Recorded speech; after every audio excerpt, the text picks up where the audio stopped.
Hi yogis, namaste. So I've been thinking a lot lately about Brahma and what Brahma could represent in a more modern perspective. You know, and always my task with these stories, my work is to make them more relevant, make them feel really relatable to a modern day person.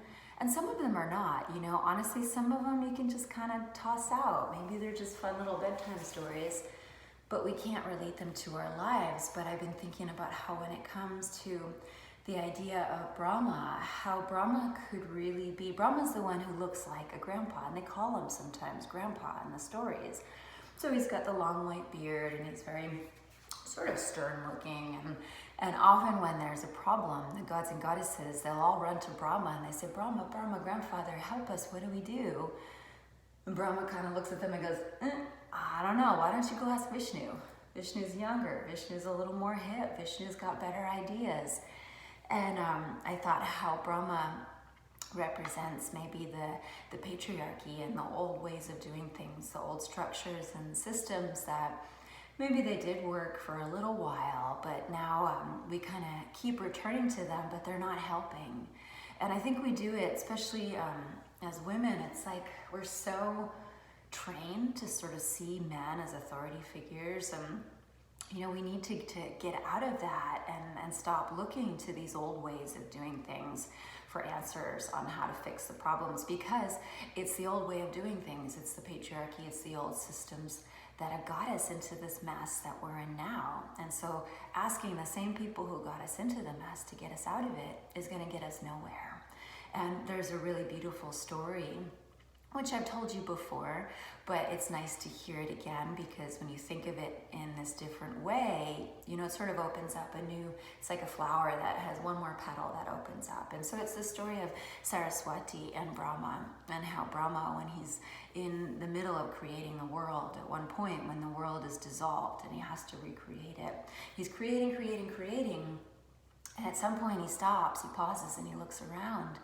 And when he realizes what a mess he's created, he begins to weep. You know, he sees that the mountains are point down in the ground, and the dogs are mooing, and the cows are barking, and that even in people's hearts and in their minds, everything is all confused and mixed up.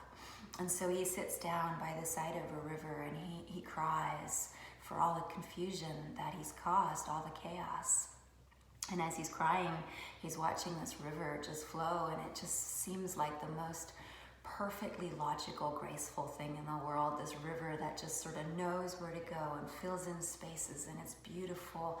And he thinks that's what we need. We need some sort of grace to this mess. We need to bring in this aspect of tenderness, of organization, of clarity. And so as he kneels by this river, he begs her, he prays, will you please help me? And the river begins to froth and swirl, almost like a whirlpool, swirling, until all that swirling all of a sudden turns into a woman. And she's standing there, Saraswati, and she's wearing her white silk sari, and she's got her forearms holding her books, her instrument, her mala beads, and her pot of water, representing just the simplest things, the most beautiful things, you know, books, poems, learning, education, music, the power of music to make us feel whole, to make us feel clear, to make us feel human again. The mala to show that she's much more interested in spiritual things than she is in material things. And the pot of water for clarity and simplicity. What's more beautiful, more stunning, more clear, more making sense than water.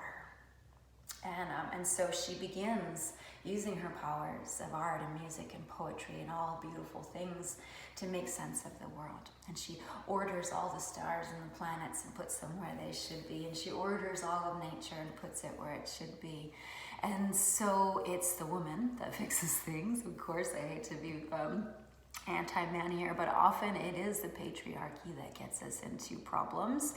And so looking to these stories can be really beautiful and empowering like that. Like, don't keep doing it the old way.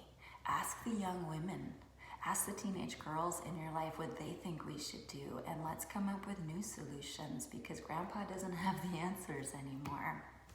Thanks for listening, yogis. Namaste.